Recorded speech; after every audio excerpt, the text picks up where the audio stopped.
سلاو روبن تماشاوان هجا افسر سدان سالانه گل کرد جبونا به دستخستنا مافین خوین هری بینگهین دناوا تکوشینه که به همپادانه کردان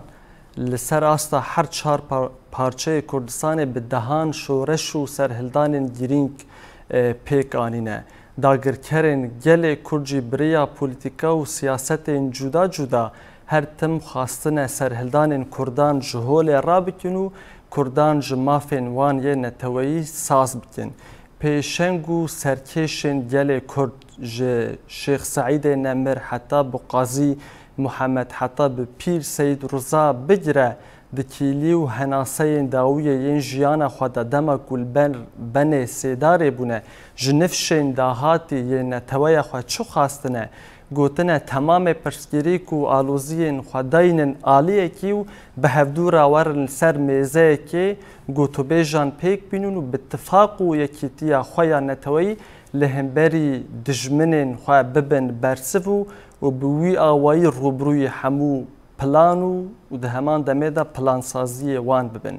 پشتی سال 1978 پشتی کو سروک آپو تفجر رزگاری خوازی گل کرد آواد که جوه دمیواجی سروک آپو گیرینگیه که پرمزند ده خبات و اتفاقا نتوی و آواکرنا یکریزی نافمال کردی. تایبتی جی پشتی 1999 به پیشنگی سروک آپو کنه که ته آواکرونو و جوه دمیوا ایدی خبات جبونا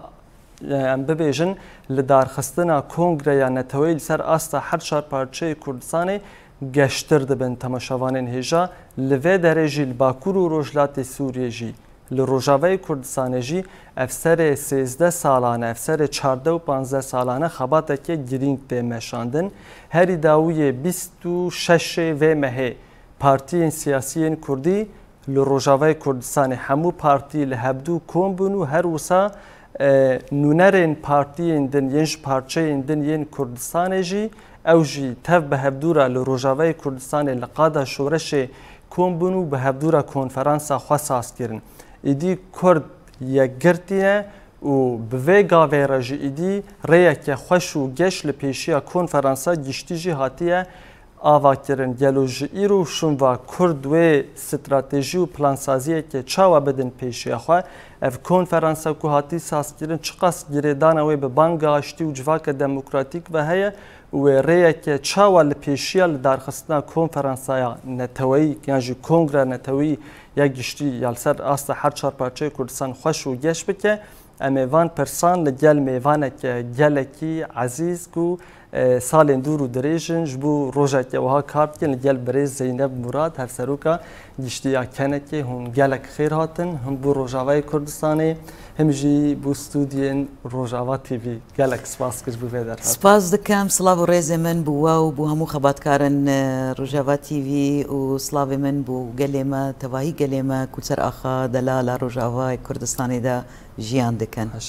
بریا کو ام بین سر کنفرانسه از باورم اویکم جاره کو سردانا روجاوی کردستان پارچه کردستان هری بچوک دی افسر 13 سالانه گلک پلانسازی و پلانگیری جدا جدا سر روجاوی کردستان هنه لی کردن و داره به پشتوانی و پشتگیری کردن کردن پارچه دنیای کردستان هر لبر خواددن ده سیستم روجاوا چاودی گل روجاوی کردستان تا چاودی دوستا به شیوهی کی روبرو كتال جلوانا دامستاندن يعني نتني از ديار هر كسكي مرق دكت بتشاف بروح بيفر جيان بكت وبتشاف اخوه ببينه كو اف بيشكتن كل سر اخر روجاوي كردستاني ده وش اني سر زمان يعني بدرجاي 14 سال حتى ام گشتينا روجا ايرو ده كو كيلي بكيلي بينغاف ببينغاف دبينن بيشكتن بخورا دبينه اف طبيعي جه شهنازي وسر بلندي ما تواهي قالي كرده تبعي افيش بكاركي هوسا راحتو او نهاتي بدس خستن بتيكوشينا كي مازن بهزاران بديان هزار جانغورين يعني خوف داكرينا كتشو خرتن ما گیان فدایی کرینه جبو ام بگینه وی روژه دا لوما بریا برنامه ودا از ريز وحرمت و ببیرتینم و بجن خوال هم بری واد تاوینم چون که دروجه ایرو دا انجام او گیان فدایی کو اف رولین شرین یه ولاتی ما کو دوی برخودانه دا گیان خو فدا کرینه ام دیسا و ببیر بینین یعنی دراستی دا نوکی مروف دشوپینه يعني راستا ام اوروبا جيان دكاين ام روج بروج دقه بدقه دي سدما بيفاجويا كوباني حتى رجا ايرو ده ام دقه بدقه ما اكران برندايا راستي بريا همو راجيان دنكارا وام خباتي وايش صلاف دكاين كو ام يعني ام تني نهشتين چونك دليما الفر ليد دا لي همان دمه چاوي مال سر اكران بوكو چببا چاوا پیشکتن هيا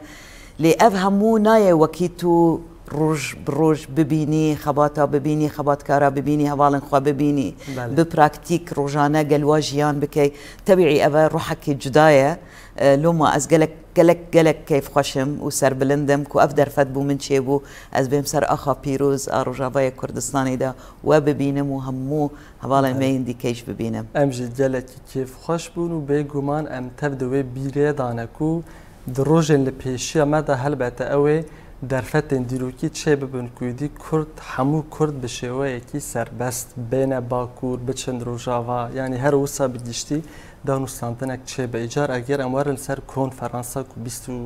26 و مهل بازار قامشلاتی ساز کرد مدید جی براستی جی دیمنکی گلک جوان در کته هوله کردنج هر چهار پارچه کردستان تبهات الوی داره کۆبوون و شاهدیش وێ پێشهاتە تاریخی را کردن و کوردên Rojava konferansa xwe saz kin. We konferans çawa dît û çend girîng bû ku Kurd vê pêvajûyê da konferanseke wiha saz bikin û yek rêziya xwe durust bikin. Belê. Yani herkes dizane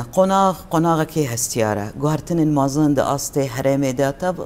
yani tevahî dünyayê de guhartinên mazin û zû bi zû bi xwe re dibîne طبيعي سوري شناف في هرمي دا هيا اف جوهرتن بشتي روخانا رجيم اسد يعني وهاتنا ريفا بريا كينو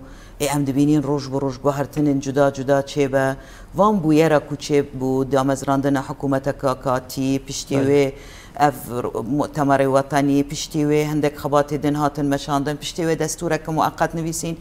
ام دبينين ما في قالي كرد دوان ردا برشافنات يقرتن نتني ما في كرد ما في بيكاتين دن همونا هاتي برشاف قرتن وام شما دبيجين مثلا تايبت منديك هي باكور ورجالاتي سوريا ام همو دزانين يعني 14 سال راستا بن هيرشي دايا راستا قفو هيرش هناش حر آلية كده ليكاري ببروجيكي بسيستمكي ديمقراطيك ريفابريكي خوسر هي الفر جيانا هجمارك يقل لك مازن نزيكي يك حتى سرسي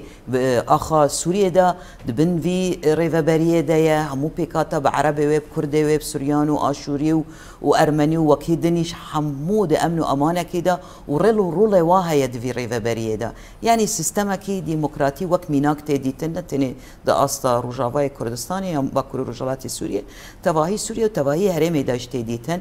تبعي ابناي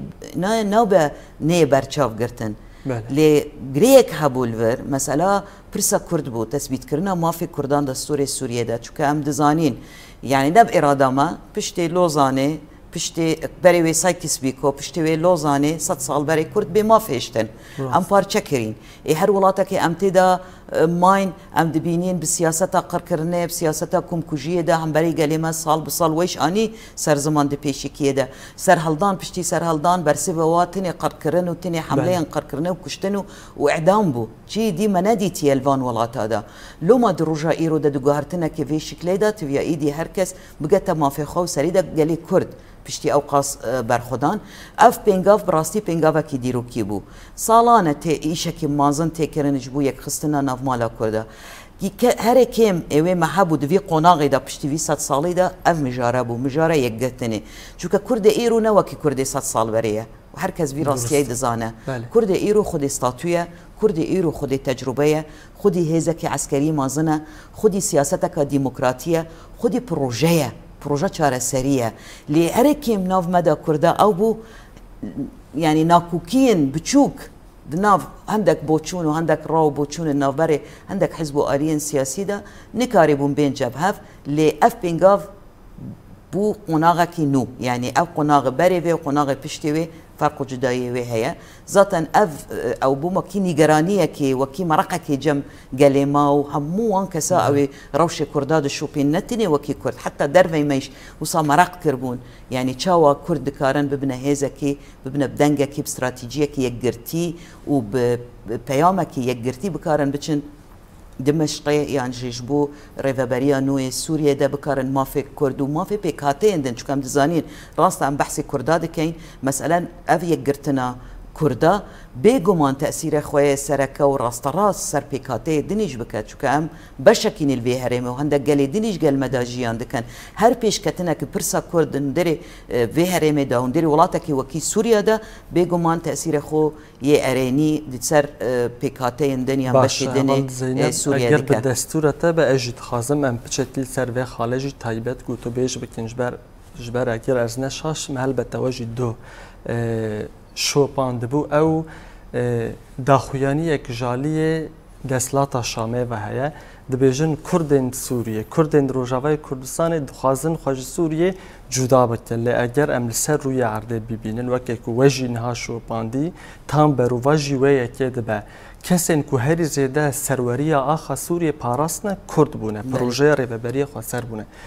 اول دارخستنا کنفرانسا یک ریزی کردی و بخار سوده که چاوا بگینه تمام سوریان و ریل پیشیا قناخین چاوا زیده تر دموکراتیزه کردن سوریه وکی و راستیک هبری از بچ مسروی مجارد خوازم بال بکشین مسروی مجارکی دن يعني مجارکی علاقه دار بی بابتی ده يعني پشتی او سر هلدان پشتی افخو پیشاندان سوریا ده پشتی اوید بین دو کوانا ده بگوتن ربیع عربی هرچند ابخو تشتكي دنبو السوريا داس بكر كرد يكسر داس بخوري خستن كرن داس بآوا كرنا هيزكي عسكري كرن جبو باراستنا آخي هرمي وأف قال كرد وقال دن أو قال مجيان دكان إيه نزيكي أف شوي دميدا حتى رجا إيرو قناغ بقناغ حتى قشتنا رجا إيرو دا إدو بو ميناككي إيه أف ميناك تبعي حتى نها مشكلة ما أفيا ذهنيتا دا مزراندنا دولات أو السر أساسي وهذا دا مزراندن نوفو دا دولة سوريا حتى نها نكاري قبولي ميناكا كي وصابكت كوب حفر الجيان چونك أف ميناكا بحفر الجيان قلان بالشكل كي ريفا برنكي ديمقراطي هبا ما في حركز تدا هبا رولي حركز تدا هبا ما في جن تدا مسوقر بكر رولي جن سركي بتدا وحمو كيلين في جواكي دا حركز رولي خو تدا ببينا أبا ناف تجربين وان ولاتا تجا نبينا دي 100 ساله دا مزراندنا وان ولاتا سر اساسا نتوا دولت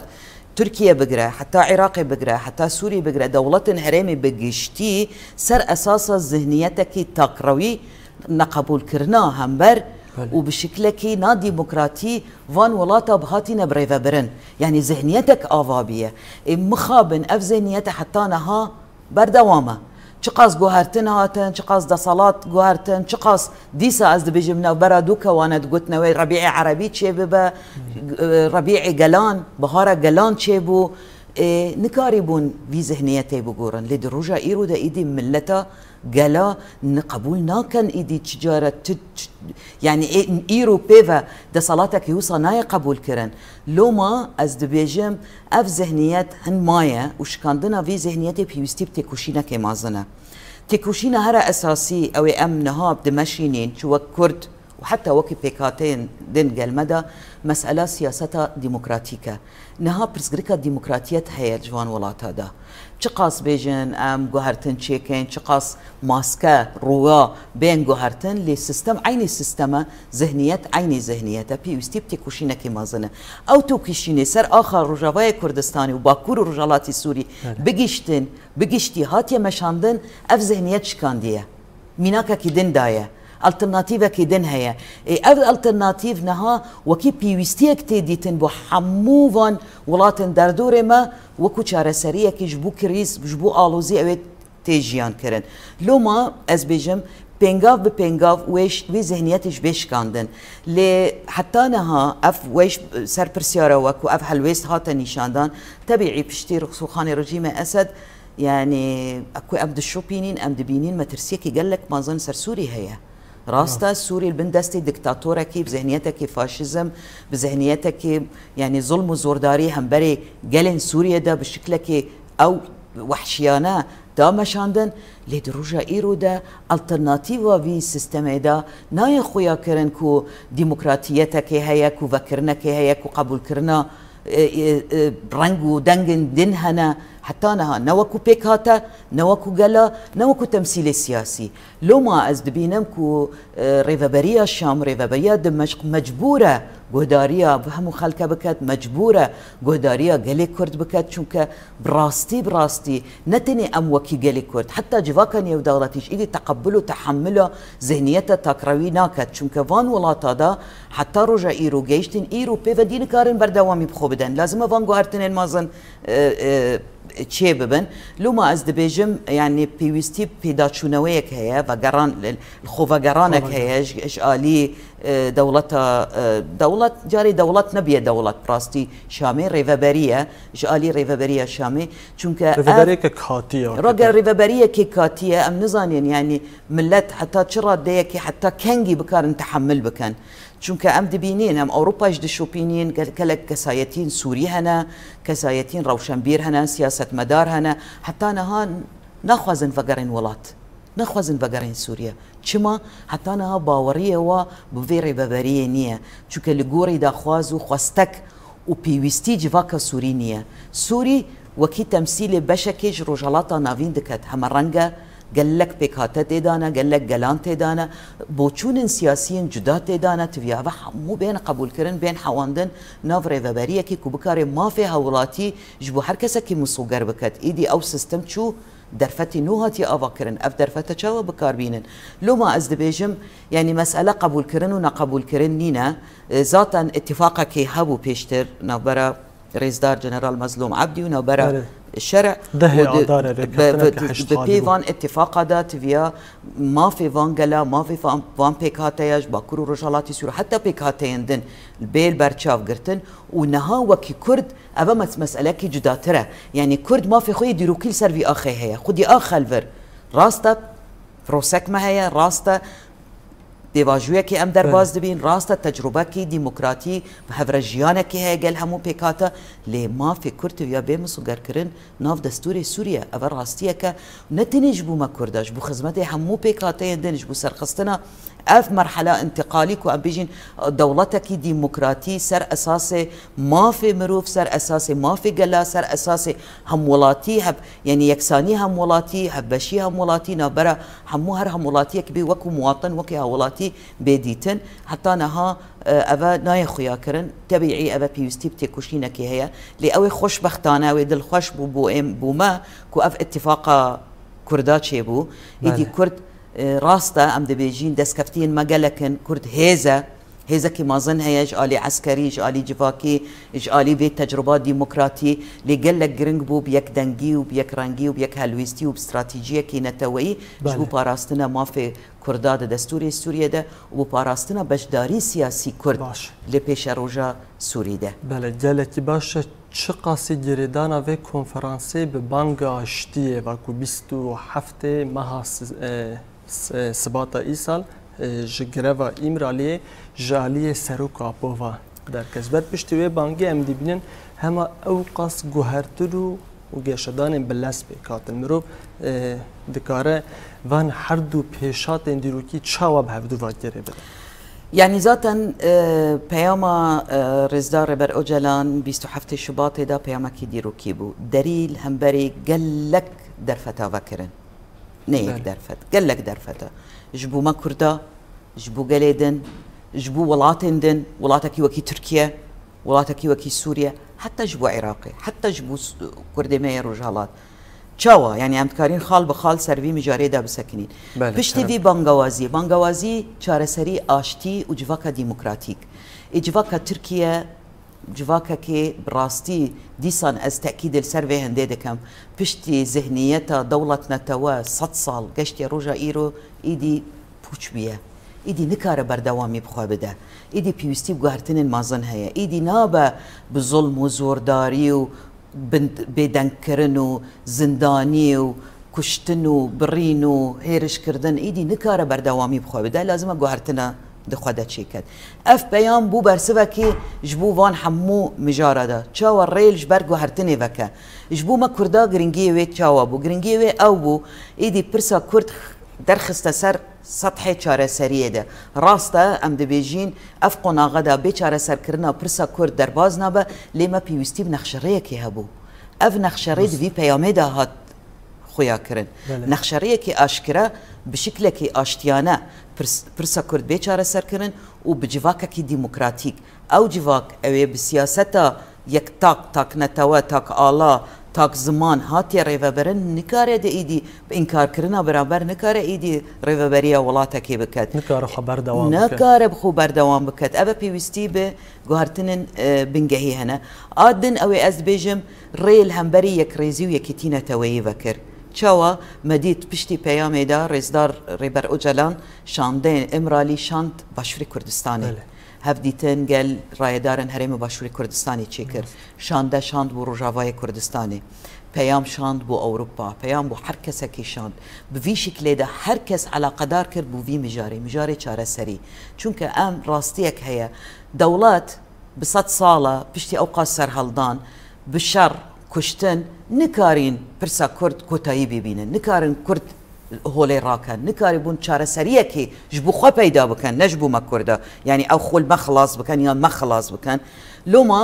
پێویستی بگوهرتنێک هەبوو پێویستی نەخشەڕەیەکی نو هەبوو ئەv نەخشەڕێ ڕێل هەمبەری وان ئەلتەرناتیڤە vekir هەمش بوو سووری ئەم دەبێژین وەکی گشتی هەمش بوو ترکی چما چونکە ئەم دزانین سووری پشتی ڕوخانە ئەسەد تو بخوازی نەخوازیدا تركيا بالا دستلفر راست يعني مديت يعني تواهي جغرافيا سوري دا تواهي جغرافيا سوري دا امن و آرامية كي جيان تكرن هيج هيرش نمان تنيل سر اخا باكور و رجالات سوري دا هيرش بردوام حتى رجا ايرول سر تشريني دا حتى ايروجي بردوام يعني اف هيرش نسكنية يعني دجمنايتيه كي راست كرداد كان ببهانه ایدی او بهانهش نامینه به وی چارەسەریە ئەگەر چارەسەریە ئاشتی سەر ئاستا پرسە کورد لە باکووری کوردستانی دا بەرەف پێش بچێ و مەجبورن نەچارن چونکە هیچ ئەلتەرناتیڤێکی دن بەردەستێوانیە تنێ پرسە گوهرتنن وان قانونا وان دەستورە پێنگاوش بوو بەرەف دیموکراتی پێنگاوش بوو بەرەف ئاشتی هیچ ئەلتەرناتیڤێکی هەمبەرێ دەوڵەتە تورکیا و حتا دەوڵەتێ دنیش نماینه غیری برچافگرتنا پرسا کرد و چارەسەریە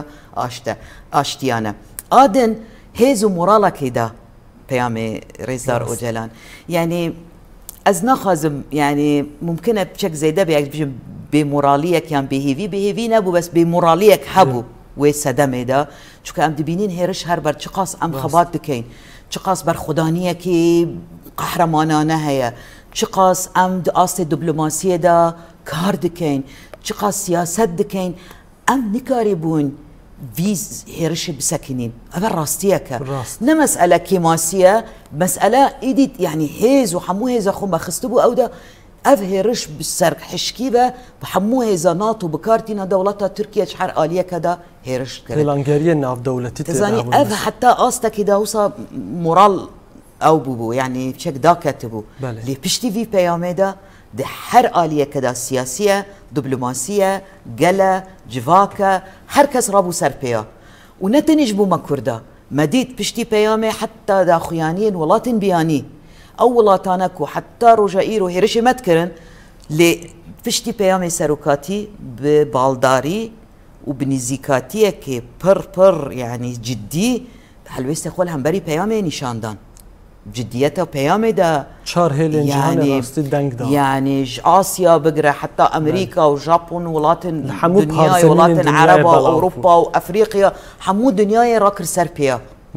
أف كتا قازانجا كرد لو ما أزدبيجن بياما كي ديروكيا أم برينا قناغا كي ديكا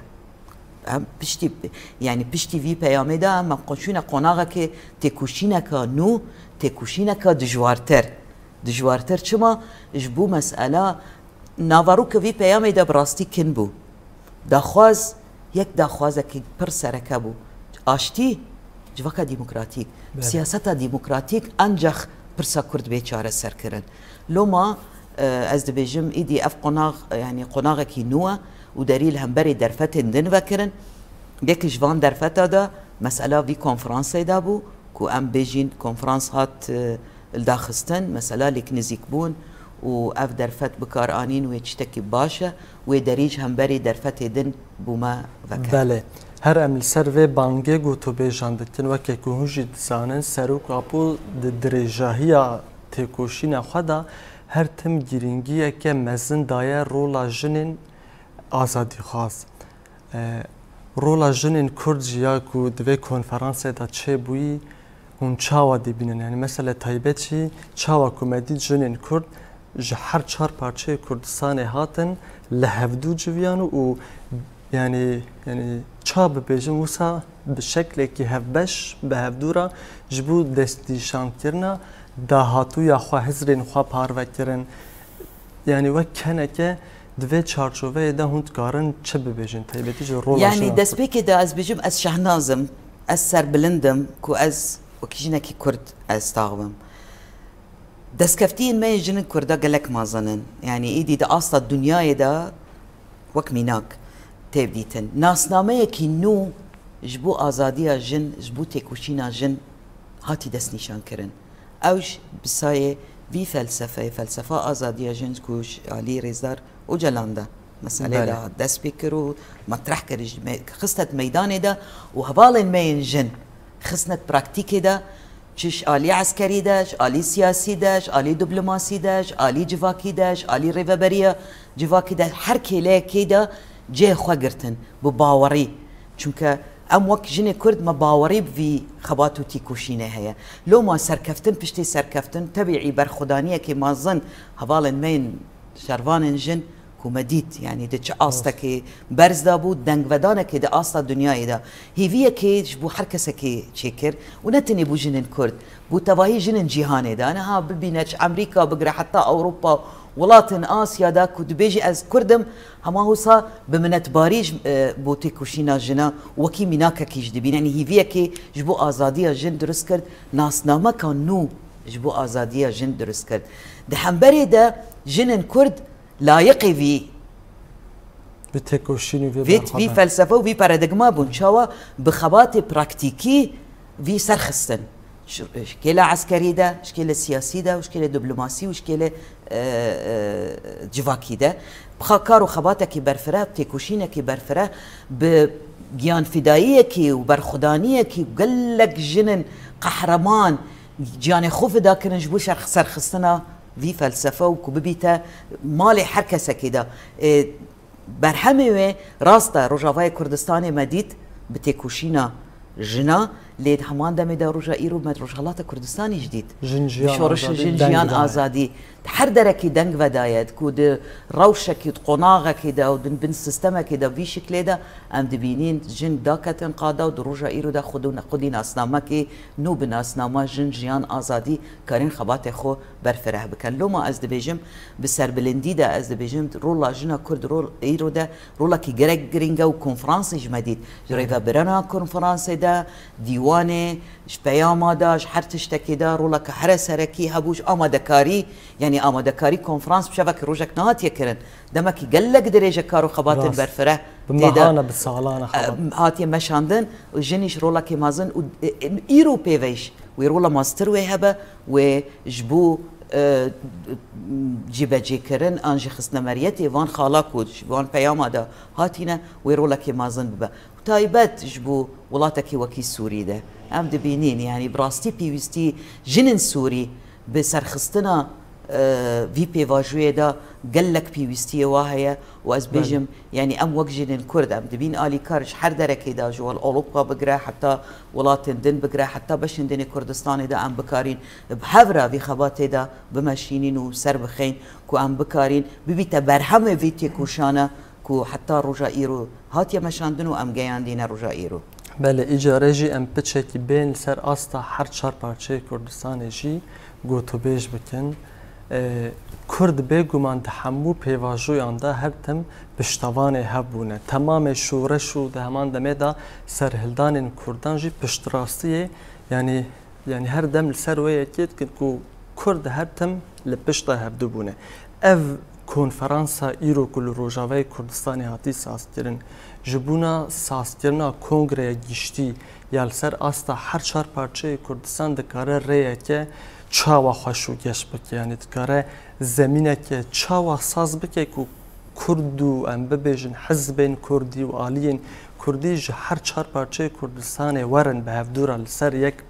ماسه کرونن و به هفدورا کارو خبات و جبود دست نشان کرنا دهاتو یا گل خواب به هفدورا استراتژیه که هف بش بدن پیشی خواه يعني ذاتا دەستپێکی کۆنفرانسێدا کومە میێوان دیتن و ئەو کەسێ هاتیینە داوات کردن دیارە دناف کار و خەباتێداش هەم پشگیری هاتکردن چ عالی کەنەکەش عالی عالیە دندا ناف کومیتە ئامادەکار ناف کار و خەباتێدا هەر کەس بە عالیە خۆ دەستەکدا حتا ئەم گەشتینە ڕۆژە کۆنفرانسێدا ڕۆژە کۆنفرانسێدا مەدید تەمسیلیە هر سه عالی کردستان دا هر چهار عالی کردستان دا کردن دیاسپورا دا ناف کنفرانس دا جیگرتن اف دلیل وی چیه دلیل هر کس بروح و جان هاتیه پیشگیری داده وی خباتی چونکه بنقول يعني دسكفتين ما مازنن وهيزي ما قال لك مازنه حمو آلية كده لي او كماسي محبو مسألة يكيتي ويقرتنا هيزو آليين سياسي بو اف كماسيك براستي كماسية كي ديروكية حتى رجا ايرو قشتية لي اف كونفرانس كاري بينغاوا كي دانه جبو ام جوي كماسية دا خورزگار بكين وام بينغاوين ماستر دانين يعني تبعي شاندين باشور كردستاني هاتبون شاندي باكوري كردستاني هاتبون ام وكنك قشتي هرچند نونرياتي مال رجاوای كردستاني بفيلين افكار وخبات دابون لامش اشالي كردن تمثيل كردن دياسبورا كردن رجالات كردس بحر شكل كده پیام شاندبون كردن رجالات همو بپیام خو بحبون خو بهاتنا خو همو دستکی دان پیشگیری دان جبو سرخصنا وی کاری دا چونکه اف مسئله که استراتیجیه بو گلمه ام بو چاره سریه دگرین ام تبیا دنگ خو هزا خو بکین یک استراتیجیه که یک گرتی بحلوسته که یک گرتی گل مرکزه ام تفاهم بکین هزا ما هي ام چاوا وی هزا دا بینین جمهف و ام بکارین بیک دنگ داخلي وان نقاشا وان ديالوغا داش بو مسوكر كرنا ما في ما كردا باندوري ويل سر بشدين تبعي باندوري ويل سر بشدين راست راست باندوري خو هي مديت بشتي كونفرانس ده هيجانا كي برمازن بيروز بايش هر آلية كده حتى او انها تبون كونفرانس ده ببيام بيروز باي كيف خشيه خوارين سر زمان يعني ابا دليل او كرد يكروحه تشتكي نكاري ما بارچه بك يعني من بيام خودش اشاره فكر يعني ايش دست بك شورش روجاوا ام ان جمهف ببرخدانيه كوباني 2014 همو كردن هر چهار آلية كردستاني وقفقازيا وكردن روسيا وكردن دياسبورا بهر شكل كده همو تشب فيزيكي تشب روحي ام ان جمهف وام كرين يك واف كونفرانس عيني كاركر هم كسكي اني جمهف كام بدل خوشيده هر کس به آلية خوده پیشگیری دا وی کنفرانسه و ام هیوی دکین یعنی اف تجربه سرخصنا وی کنفرانسه دا ببیتا هیوی نکی ببیتا بنگه کی جبو ام بکارین دما پیشکارن برفرهتر سر انجام بدین چونکه وکی هون دزانن يعني 2 سال بره 2023 سالية لوزانه بو يعني هم اموكنك وبوجداري عندك آليين سياسي كونفرانسا كي قال لك ما ظن سويسرا دلوزاني ده انجام قرد باش دارين ونرايتي حزب آليين سياسي الور برياركي استراتيجي هاد داين او بريار او بوكو ام بنزيكترين كات بنزيكترين دم ام بكارين كونفرانسا قشتي ساز بكين جبو شو اف قناق بيوستيا كي وصاها ابو جاري بانكو هرتنيش تشينا ببون لي جوير وجيدا ايدي بريار هات قرتن لي عندك شرط ومرج هبون ام نكارين دوان ناف صاله 2 صاله داويه دا انجام بقرا لي بشتيفان هرتن مازن ايدي بابتكي جياني بابت بيوستيا كي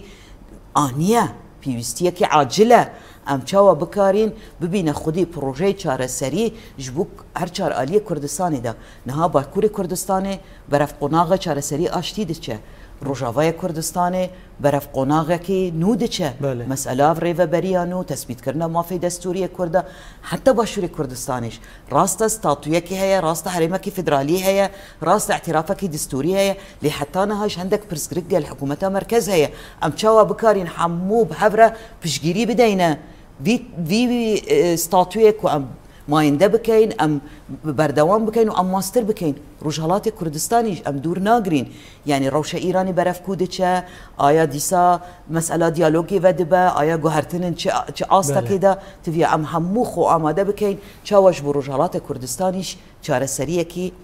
بوی شکلی دا هبه لو ما قناغ براستیل ما تخوازیدکو ام لزو بز بدینا وی کارو خباتی دا و اف سرخستنا وی کنفرانس دا براستی هزو مورالکی دا هر آلیه که و هر کسا که ام بکارین یعنی دا دمکی نزیک دا کو ام بکارین وی بکین هدفکی نزیک کارو خبات بو هاتیه مشاندن لی ام بکارین وان کارو خباتا برفرحتر بکینش بو سرخستنا باشه يعني هونجي سال 1999 شون واجبونا لدار خستنا کنگره دیشتیل سر آسا هر چار پارچه کردستان کارو خباته که به هم پاس سازکن اگر ایرو اف کنفرانس کل روجاوه کردستان هات ساز کرن هلبته بشکی سرکجی از نشاشم جی سر انجام کدو تیکوشینا وک به پیشنگی سروک آپوش ساله ام ببیجن 1999 حتی ناته نشاندن باشه ایرو انها ام ببیجن پارچه کردستانی یه هری بچو کنفرانس هات ساز کرن ایدی کرد شانده که هبش دانستان دارن بکن پشتی روجاوا ایدی اون استراتژی پلانسازی که چه بدن پیشی خواه و ایجار لکیجان پارچه دنیا کردستان کنفرانس بیته يعني خبات بردوام دبا ذات النافان دروجن بوريش شيوركي جبور جهلات الولاتي هولندا هات مشاندن نينا رايتي حزب الين سياسي جواكي كسايتي اكاديميسيان نينارين بيكاتا الفي كونفرنس دا جفي شيوري دا آماده بون بالنقاش ديالوج برسكريك چيا چارەسەری چییە يعني هەندێک ئاڵوگۆڕ يعني گوهرتنە ڕاو بۆ چوون هەبوو هەندێک پێشنیار هاتن دەرخستن ئەفکار و خەبات وێ بەردەوام بە حتا ئەم دگەینە وێ ئارمانجا سەرەکەک و ئەم بکارین ئەوکەین ئاستی باشووریش يعني ئامادەکاریەکی گەلێک باش هاتیەکردن ئاستی باشووری داش ئەم بکارین ور وسا خەباتێکی بدەین مەشاندن چونکە ڕاستی تو بخوازی نەخوازی پرسگرکن نافخۆیی هەنە لێ ئەف پرسگرکن نافخۆیی نەبیتە سەبەبێک و ببيت أستنجيج بكار وخباتي قشتينة توي يعني حالتك طبيعية زبيجم ناكو كي هبا برسكريك هبا لسر بابتن وصا جدا لنار سر بابتن استراتيجي بابتن نتوي استراتيجي هنا تبي أم حمو فان ناكو كيين بتشوك بدينا آليكي بفكرك نتويج بو خزمتا قليما يعني براستي جد الخوشيبو كيف خوشيبو كومديد نناري همو حزبهاتن تبليفي كونفرنسا روجافا بون وقت بشجيري دان يعني ام نكارين ام ناخدي بريارين الفر لي ام بشجيري دين او تشاوا بكارن فان برس كرد سر بخن نقاشا بكن ديالوجا كي بكن اف بلقدرچو ام بشجيري خود دين فان بريارا كو قالي مال سر اصلي روجافا كردستان دا جبو خدمتا ما في خواج بو ما في قالندن وقالما جيان بكن ام حتما بشجيري دين وي بينغافن بشتويش هبا تبعي فان كورو كوبوناو شيور وي بردوام بابا بيوستي ما بي هيا چونك بيوستي ما بنقاش وديالوج هيا يعني اگر امنيناكا كي بدين يعني ولات ما دردور ما مثلا ايران تركيا حتى سوريا وعراق ناكو كين برمازن كور ديروكي ناف براواهيا لي دمجاركي كو همبري برسا كرد دبين حرتم سر ماسير رينشتينا واتفاقا دكن دبنا ياك حمود برسكريكي خد الدنيا وتجربيش هيا يعني دما ريفراندومي مديت راس تشاوا حمو دولتا بونيك دما جوهرتنا كي دبيت حمود مديت دما مسألة باكوري كردستاني مسألة باشوري كردستاني تشاوا حمو اتفاق دكن همبري قليما ما چل مكيمة وكرد ام چما اميش وصا ماسكي نتوي چينا كين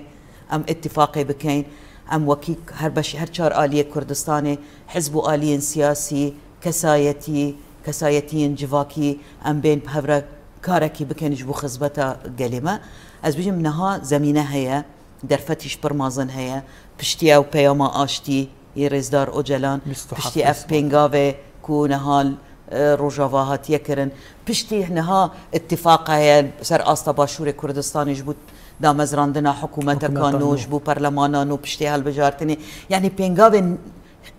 نو هنا افش همو بیت صدمه که ام بکارین بهفره کارو خباتك برفرهتر بدين مشاندن كانك سازيك زمينه سازي دكت بله زمينه سازي دكت كو همو حزب آلي سياسي بين جمهف ماسكي آماده بكت كو بين همو بنقاش بديالوج برسا كرد بيچاره سر كرن سر آسته هر چار آلي كردستانه اگر پیواژو کو به شکلی یعنی حتی داویه و هاکو به انجام ببه اگر هی کو هم حتی سر سالیان حتی چند مهن داهاتو یعنی پیشی ما ام شاهدیه جوی کی را بکن کو ایدی حزب کردی سر آسا هر چهار پارچه کردستان ته به بدر سر یک میزه کی گفتگو دکنو و کنگره کی خویا یعنی ببیشن یک گرتی ساز يعني مروف نزانه ممكن السبب ممكن الدهر جديد ممكن ما هكيدن دوما هيدن يعني ام دبينين بويرن خيرا بويرن عاجل روج بروج قهرتن مازن سر آسته حرامي بقشتي سر آسته دنيايش شيدبه تبعي ابا برسياليتي مازن دخلت سرملي هر كسكي سريده رايدارن حزب آلين سياسي شاو بكارن بي قناغي دا وصا يكيتيا خواتشي بكن چونك براستي بيوستي ما بيشگيري هفدو هيا تايبات از جاركي دن دبيجم راستا استي باكوري كردستاني بانگوازيه كي هيا درفتكي هيا جبو چاره سري آشتي لنابيت ام باكوري كردستاني بتني بهيلين وكرد اركو برسياليتي ما حمويه هر چار آلية كردستاني كردن من دياسبورا وهر جه كده بو همو هيزا خو يه سياسي يه دبلوماسي ام پشگيري بدين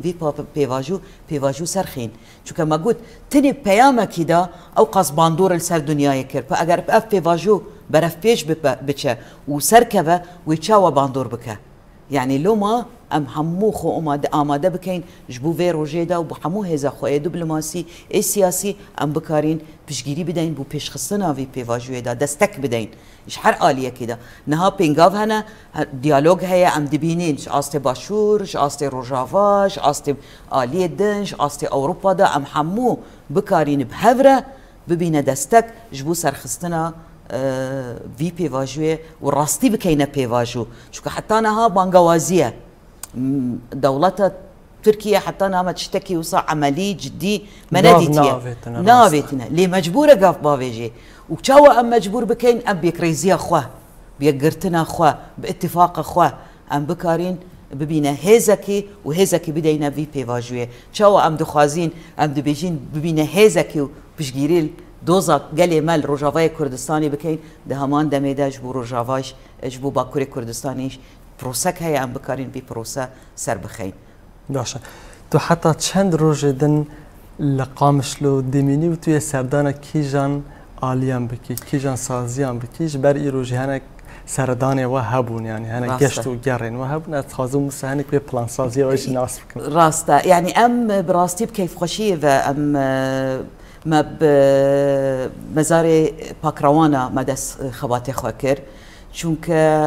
او كارو خبات او ايرو دكين افدس كفتي ام ايرو هنا بكدو امكو جيان فدائي باكروانا انا شهيد منا لوما ام بريزداري وبحرمت ام تشون بجنا خل هم بريوا دتاوينين وام تشون الور ما سلافكر والور ما دس بكارو خباتي خوكر يعني ما تخاص واتايك يوصا بدينا كارو خباتي خوا كو ام بسيوا بخيروا بامكي وا ام ايرو في خباتي كارد كينوس اركفتن يعني دس كفتي جبو كلماتينين وكيدن مسردانا مجلسه ريفابريا تشريعية يا جزيرة مكر چونك وكو صازية كي ريفابري جبو في هرمي دا براستي جيجاي شحنازية ام دبينين كو جيواش مديد كو مقر امن بري بوي رجيمه ليد روجا ايرو دا جبو خزمتها قل جارا جبو قرتنو ظلم كرن القل تات بكارانين ليد روجا ايرو داج بو خزمتها قال تي بكارانين ابجي شهنازيه وكيدن مسردانا دبلوماسيه كونغراس تاركر يعني اويش جيجاي سربلنديه كو ايرو جنن كرد دوي بسازين خو سر هنا كارو خباتن برفرح دكن وكارو خباتن ماستر الهمبري وهي جبو مسألة رولا جن السوريا ده چونك مسألة كريزة جن داستي سوريا ده براستي يعني بابتك قلق جيانية وازوي باوري ده ما جن الكرد كارن پیشنگیش بو وی مجاره بکن چاوا ده هرم ده بهورا قال جنن پیکاتین دن جنن عرب و سوریانی و ارمنی و آشوری بهورا مسألة بابتن ريفابري وبابتن مسألة جواكي سياسي دبلوماسي دفي هرمي دا بريفا دبن او دكارن سر آستي سوريا همان شكل بكن ما سردان كر وتبعي دي بروغرامي مدى ام سردانا هر دركي بكين تايبت از يكم جارة از بهم روجاوا از خازم بچاوي خواه ببينم و از جيان بكم روجانا دي بلاني مدى قال لك هنا لي مخابن يعني جريكيج دلي ما ودلي من تايبت دا هي مسألة عفرينية خص كام كاريبان ام بتشين زيارتها عفرينيش مكرها برينك كورة يعني برينك كورة براستي الصلاف دكم قلمي عفرين صلاف برخدانية وادكم صلاف قلمي دكم سد التشرينة كود رجا إيرودا يعني براستي دي برخدانية كي مازندنا همو شروان المال سر چپرن شرق كود رجا إيرودا إيروش يعني ما بيهيستكو هم هيرش هبو هم او هبو صلاف اخوا ام دگينين و ام دستوا ماج دكن دبيجين ام براستي وا سر بلندين وي برخداني سر بلندين يعني ام بسايو امكي وا ام دروجا ايرودا سر اخكي ازاد جيان دكي هر چند دجمن المناقره لإرادة إصرار وأم خدي أوقاس در كفتين خدي أوقاس شهيدين أم دكارين خدي الإرادة خوا در كبين أم دكارين دوزما بسركفتي در بازي قناغة كيدن ببين لو ما برنامج ما تجيه وأزهيفي دكم يعني كو يعني كسج قليل ما نكن بفيد درفتي ما أم دكارين أم بكارين سردانا هم صازين ما بكين هم قليما وهم وكيدن هرچ او اكيد ناف برنامج دا ما هبيتن ام بكارين سردان بكين دم منيش يعني محدوده قرتيه شو كان دزانن ام امادكاري كونغرا قشتي كان كيد كاين لاوروبا يعني كونغرا دو صاليه هم هالبجارتنا هم اندام انه هم هفسروكاتينو اجالو ما امنا في امادكاري كونغريج داينا برهند دا دم من